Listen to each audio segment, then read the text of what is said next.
नमस्कार, आपण पाहताय भविष्यवेधी डॉक्टर बाबासाहेब आंबेडकर. डॉक्टर बाबासाहेब आंबेडकरांनी भारताच्या परराष्ट्र धोरणाच्या अनुषंगाने काय भविष्य व्यक्त केलेलं होतं हे आपण आजच्या व्हिडिओमध्ये पाहणार आहोत.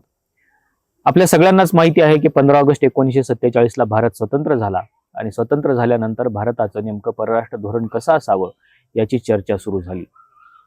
डॉक्टर बाबासाहेब आंबेडकरांनी भारताच्या परराष्ट्र धोरणाचा सुरुवातीपासून अभ्यास केलेला होता, कारण डॉक्टर बाबासाहेब आंबेडकर बराच काळ हे भारताच्या बाहेर होते, म्हणजे परदेशामध्ये होते. परदेशामधली शासन व्यवस्था, तिथले विचार, तिथली विचारधारा या सगळ्या गोष्टी डॉक्टर बाबासाहेब आंबेडकरांना माहिती होत्या आणि म्हणून डॉक्टर बाबासाहेब आंबेडकरांनी भारताच्या परराष्ट्र धोरणाचा एक वेगळा विचार केलेला होता. यामध्ये सगळ्यात महत्त्वाची गोष्ट म्हणजे भारताचं त्यांच्या शेजारी राष्ट्रांशी धोरण नेमकं कसं असलं पाहिजे याचा विचार डॉक्टर बाबासाहेब आंबेडकरांनी केलेला होता. डॉक्टर बाबासाहेब आंबेडकरांचा तुम्ही जर 1952चा मंत्रिपदाचा राजीनामा काढून बघितला तर या राजीनाम्यामध्ये डॉक्टर बाबासाहेब आंबेडकरांनी एक महत्त्वाचं कारण विशद केलेलं आहे आणि हे कारण आहे भारताच्या परराष्ट्र धोरणाचं. भारताच्या परराष्ट्र धोरणाच्या अनुषंगाने डॉक्टर बाबासाहेब आंबेडकरांनी वेगवेगळ्या देशांसोबत आपलं धोरण नेमकं किंवा आपले संबंध कसे असावेत याचा विचार केलेला होता.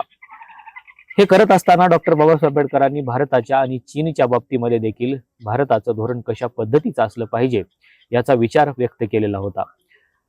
डॉक्टर बाबासाहेब आंबेडकरांनी भारताच्या परराष्ट्र धोरणाच्या अनुषंगाने चीन संबंधामध्ये काही भाष्य केलेलं होतं, काही वक्तव्य केलेलं होतं. ते वक्तव्य भविष्यामध्ये नेमकं त्या वक्तव्याचं, त्या भविष्याचं काय झालं हे आपण बघणार आहोत.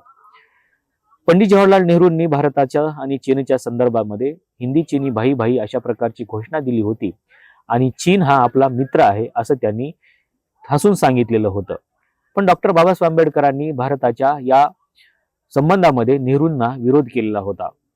ते म्हणाले होते की हिंदी चीनी भाई भाई कधी होऊ शकणार नाहीत आणि म्हणून त्यांनी नेहरूंच्या या धोरणाला विरोध केला. पण नेहरूंनी मात्र बाबासाहेब आंबेडकरांच्या या विरोधाकडे लक्ष दिलं नाही. पंडित जवाहरलाल नेहरूंनी हिंदी चीनी भाई भाईची घोषणा पुढे घेऊन जात असताना 1954 ला चीन सोबत पंचशील करार केला हे आपल्या सगळ्यांनाच माहिती आहे. पण या पंचशील कराराच्या बाबतीमध्ये डॉक्टर बाबासाहेब आंबेडकरांनी अगोदरच भविष्य व्यक्त केलेलं होतं. त्यांनी असं सांगितलेलं होतं की पंचशीलावरती माझा पूर्ण विश्वास आहे. पंचशील मला प्रिय देखील आहे, कारण ते बुद्ध धर्मामधलं एक महत्त्वाचं तत्वज्ञान आहे. पण पंचशिलाला डॉक्टर बाबासाहेब आंबेडकरांनी विरोध केला आणि त्यांनी सांगितलं की आंतरराष्ट्रीय संबंधामध्ये पंचशिलाला काहीही महत्त्व नसतं.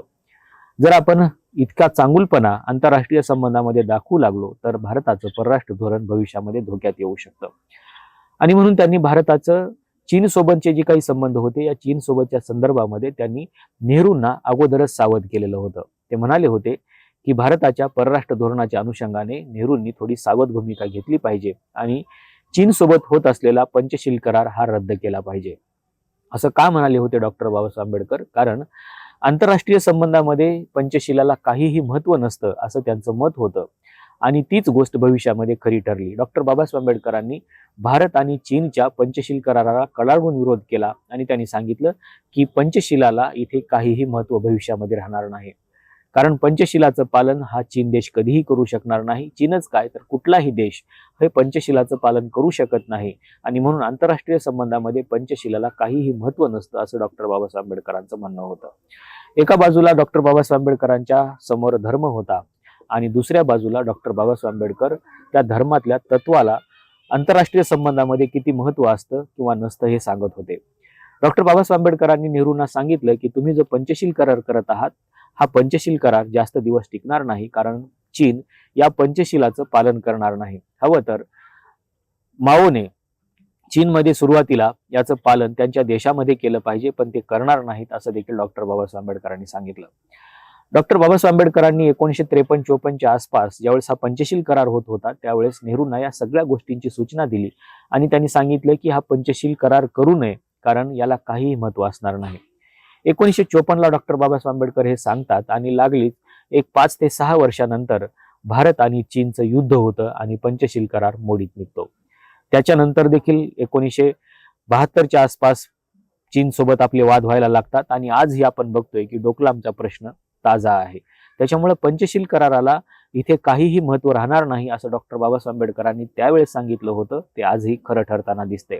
आज चीनची पॉलिसी ज्यावेळेस आपण बघतो त्यावेळेस आपल्याला असं दिसतं की स्ट्रिंग ऑफ पर्ल्स नावाची जी पॉलिसी चीनने तयार केलेली आहे, ही पॉलिसी देखील कशा प्रकारची आहे हे आपल्या लक्षात येईल.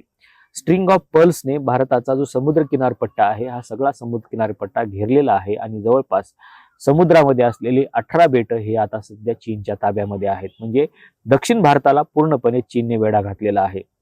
दुसरीकडे चीनच्या भारताचा जो उत्तर भाग आहे, म्हणजे पाकिस्तानच्या बाजूचा जो भाग आहे, त्या बाजूने देखील चीनने चायना पाकिस्तान इकॉनॉमिक कॉरिडॉर सध्या तयार केलेला आहे आणि हा चायना पाकिस्तान इकॉनॉमिक कॉरिडॉर हा थेट ग्वादर पासून हाँगकाँग पर्यंत जातो. हा रस्ता पाकव्याप्त काश्मीर मधून जातो. म्हणून डॉक्टर बाबासाहेब आंबेडकरांनी चीनच्या बाबतीमध्ये तेव्हा सावध केलं होतं. आज आपण बघतोय की चीन सोबत आपण जे चांगुलपणाचं धोरण आखलेलं आहे, या चांगुलपणाच्या धोरणामध्ये फक्त भारताने आतापर्यंत चीन सोबत झालेला पंचशील कराराचं पालन केलेलं आहे, पण चीनने मात्र कधीही पंचशिलाचं पालन केलेलं नाही. आणि म्हणून डॉक्टर बाबासाहेब आंबेडकरांना परराष्ट्र धोरणाच्या बाबतीमध्ये ही भीती होती की नेमकं या कराराचं काय होईल. आणि म्हणून त्यांनी सांगितलं की नेहरूंनी चीन सोबत कुठल्याही प्रकारचं चांगुलपणाचं धोरण आखू नये, कुठल्याही प्रकारचा पंचशील करार करू नये, कारण हा पंचशील करार भविष्यामध्ये दीर्घकाळ टिकून राहणार नाही. आणि हे आपण आजच्या परिस्थितीमध्ये बघतोय. 1954 ला करार होतो आणि 1954 नंतर लागली 5-6 वर्षामध्ये आपलं चीन सोबत युद्ध होतं. त्यानंतर अनेक युद्ध होतात आणि आज आपण बघतोय की चीनची ही सगळी पॉलिसी, डोकलामचा प्रश्न आणि सध्या जो काही आपला ऑपरेशन सिंदूर झालं, या ऑपरेशन सिंदूरच्या बाबतीमध्ये चीन सोबत आपले जे संबंध होते त्या संबंधाचा देखील अनुभव आपण घेतलेला आहे. चीनने आपल्याला पाठिंबा न देता, हालाकी त्यांनी आपल्याला पाठिंबा द्यायला पाहिजे होता, पण त्यांनी पाकिस्तानला पाठिंबा दिला, पाकिस्तानला सपोर्ट केला. म्हणजे हे जे सगळं धोरण आहे, हे धोरण चुकीच्या दिशेने जात आहे, हे डॉक्टर बाबासाहेब आंबेडकरांनी 1954 ला सांगितलं आणि आज आपण त्याची परिस्थिती बघतो आहे. आणि म्हणून डॉक्टर बाबासाहेब आंबेडकरांनी तत्कालीन परिस्थितीमध्ये चीनच्या संदर्भामध्ये जे भविष्य व्यक्त केलेलं होतं, ते भविष्य आता 1954च्या नंतर आपल्याला आजपर्यंत हे नव्याने तपासून बघणं गरजेचं आहे की त्यांनी व्यक्त केलेली भीती, सांगितलेलं भविष्य हे किती खरं ठरतं आहे. आणि म्हणून आपण डॉक्टर बाबासाहेब आंबेडकरांच्या भवितव्यातल्या म्हणजे भविष्यातल्या वक्तव्याकडे थोडंसं बारकाईनं लक्ष देणं गरजेचं आहे. आणि याच अनुषंगाने आपण आज चर्चा करत होतो. आपण पाहताय भविष्यवेधी डॉक्टर बाबासाहेब आंबेडकर आणि त्यातलाच हा एक महत्वाचा भाग आपण पाहत होतो. आणि या भागाच्या संदर्भामध्ये तुम्हाला नेमकं काय वाटतं हे सांगायला विसरू नका. या व्हिडिओमध्ये आपण इथेच थांबूया. धन्यवाद.